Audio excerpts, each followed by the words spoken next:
Assalamualaikum warahmatullahi wabarakatuh. Ketemu lagi dengan saya Lutfi Hadian Pratama di channel Elfati Beta.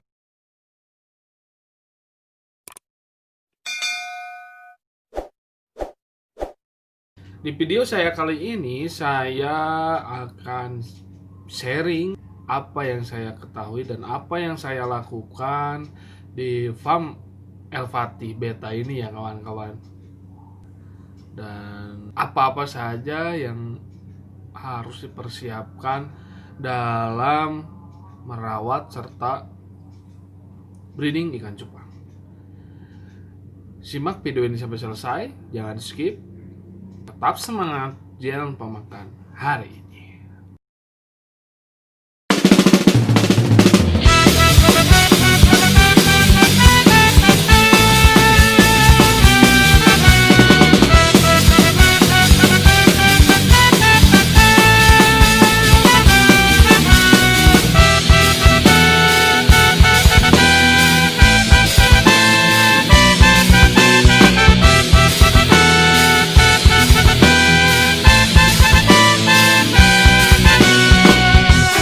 Walau hidup susah janganlah berputus asa, berusaha dan berdoa agar terlaksana.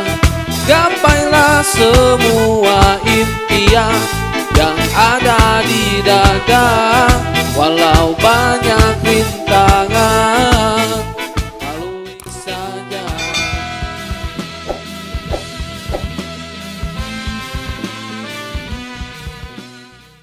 Terima kasih untuk kawan-kawan yang sudah mengikuti channel ini. Semoga channel ini bisa membantu kalian dalam breeding ikan cupang ya kawan-kawan. Terima kasih yang sudah subscribe, yang belum subscribe, subscribe agar channel ini bisa terus berkembang dan bisa memberikan informasi-informasi tentang ikan cupang ya. Walaupun memang channel ini belum bisa upload setiap hari karena saya posisinya kerja ya. Ini pun saya lagi kerja ya kawan-kawan. Semoga dengan adanya luang untuk saya bisa membuat video-video yang mungkin bisa bermanfaat. Di video ini saya akan coba sharing bagaimana meminimalisir kegagalan dalam breeding ikan cupang ya kawan-kawan. Simak video ini, semoga bisa membantu kalian-kalian yang mempunyai problem dalam breeding ikan cupang. Kegagalan dalam breeding ikan cupang itu sering terjadi ya kawan-kawan. Di farm saya pun kegagalan itu ada juga, terutama saat awal-awal saya breeding ikan cupang. Semoga pengalaman yang saya sharing di sini ini bisa menjadi solusi juga untuk kalian yang memang breedingnya masih banyak kegagalan. Makanya saya di sini akan menerangkan bagaimana caranya meminimalisir kegagalan dalam breeding ikan cupang. Faktor yang harus kalian perhatikan dalam breeding ikan cupang itu faktor dari indukan ya kawan-kawan.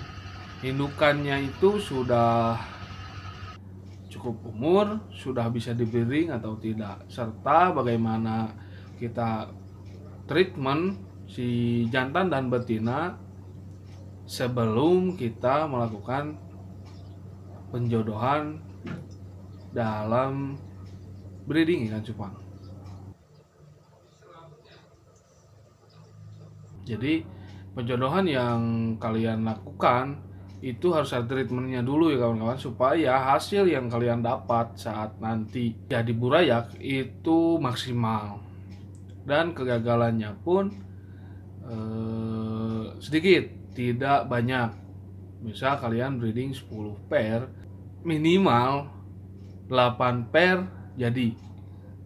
Karena saya pun kalau breeding massal itu pasti ada juga yang gagal dalam breeding walaupun sudah di treatment. Tapi untuk meminimalisir kegagalan tersebut, kalian harus merawat serta memperhatikan siap tidaknya indukan tersebut. Saya biasa mentreatment ikan jantan ataupun betina itu di tempat yang agak luas ya, seperti kompan, ember, soliter yang gede juga bisa, atau toples yang agak gede. Dan air yang dipakai itu diusahakan harus endapan ya, terutama yang menggunakan air pump ataupun air yang pH atau keasamannya itu berubah-ubah. Karena untuk pump biasanya airnya tidak tetap ya kawan-kawan, untuk pH-nya itu sendiri. Jadi beda dengan air yang di sumur. Kalau sumur itu airnya nggak rubah-rubah, tetap di tempat yang sama. Tapi kalau untuk air pump itu biasanya berubah-ubah karena sumbernya pun tidak hanya di satu sumber. Kadang ada yang air pumpnya sudah dicampur kaporit. Untuk menangani air tersebut diusahakan kalian endapkan dulu. Kalau ada filter, kalian filter dulu supaya air yang kalian pakai untuk breeding atau treatment itu bagus. Ada pula cara lain ya, seperti untuk sebelum breeding kalian pakai air galon supaya si ikan cupangnya itu saat di breeding pit enggak lesu lemah, terutama di jantan ya, karena penentu keluar tidaknya telur itu di jantan. Walaupun betinanya misalkan sudah full egg bagus, malahan sudah pernah buang telur, kalau jantannya lesu nggak bisa ngelipat si indukan betina, itu akan menjadi satu hal atau faktor utama yang bisa menjadi salah satu hal kegagalan dalam breeding ikan cupang. Untuk treatment jantan dan betina itu sendiri, kalian cukup simpan di tempat yang agak luas ya, dan airnya pun diusahakan air yang bagus ya. Kalau di rumah kalian menggunakan air pump, mending kalian saat sebelum breeding, perawatan saat sebelum breeding, kalian coba menggunakan air galon ya, air galon yang memang sudah di filter bagus itu kualitas airnya, sebab air tersebut kan suka diminum oleh kita juga, itu juga bagus kan untuk tubuh. Nah, untuk ikan cupang itu sendiri dengan menggunakan air galon itu bisa membuat ikan fit. Apalagi dengan merek-merek yang terkenal ya, yang udah kualitasnya itu terjaga. Kalau kalian menggunakan air galon 2 hari ataupun kurang dari 2 hari, itu si jantan sudah membuat buih ya kawan-kawan. Itu menandakan si jantannya itu nyaman di air tersebut.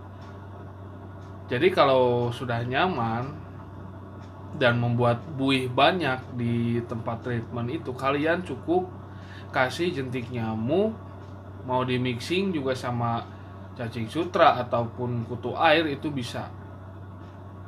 Untuk takarannya diusahakan jangan terlalu banyak, jangan juga terlalu sedikit. Diusahakan pas dalam memberikan pakannya, supaya pada nanti saat di breeding si jantannya itu fit ya.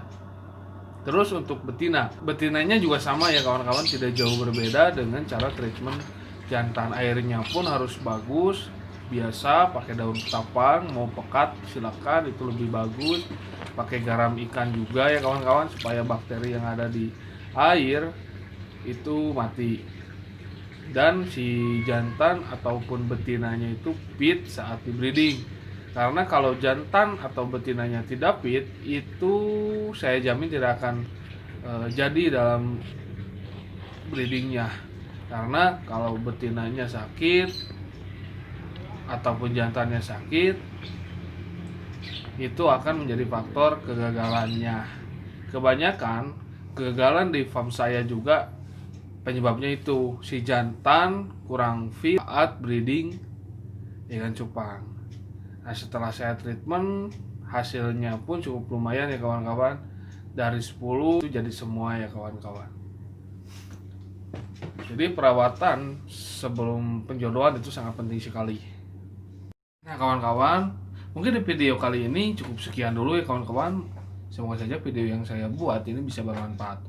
Untuk kalian yang kurang jelas dari penjelasan yang saya berikan, kalian bisa tulis di kolom komentar ya. Apabila ada saran yang membangun dan ada ide untuk video selanjutnya, kalian juga bisa tulis di kolom komentar. Untuk kalian yang ingin sharing, kalian juga bisa ya tulis juga di kolom komentar.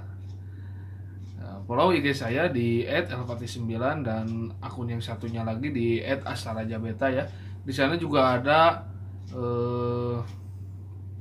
update ikan yang siapa tahu teman-teman tertarik dengan ikan tersebut ya. Serta untuk yang main Facebook, kalian juga bisa lihat wall pribadinya di akun Lutfi Hadian Pratama, itu akun saya sendiri, dan yang satunya lagi yang dikelola oleh teman saya itu pedagang ya kawan-kawan. Di sana juga ada update ikan-ikan. Atau kalian bisa juga ikut grup percupangan di Kabupaten Bandung ya, Bandung Selatan terutama. Itu grupnya namanya Pencinta Ikan Cupang Daerah Bandung Selatan. Kalian juga bisa ikut sana ya. Di sana juga banyak teman-teman Bandung Selatan yang menjual ikan-ikannya. Siapa tahu kalian ada yang tertarik ya. Oke, mungkin segitu dulu dari saya. Semoga video yang saya buat bisa bermanfaat dan tetap semangat. Terus maju percupangan Indonesia dan jangan lupa makan hari ini.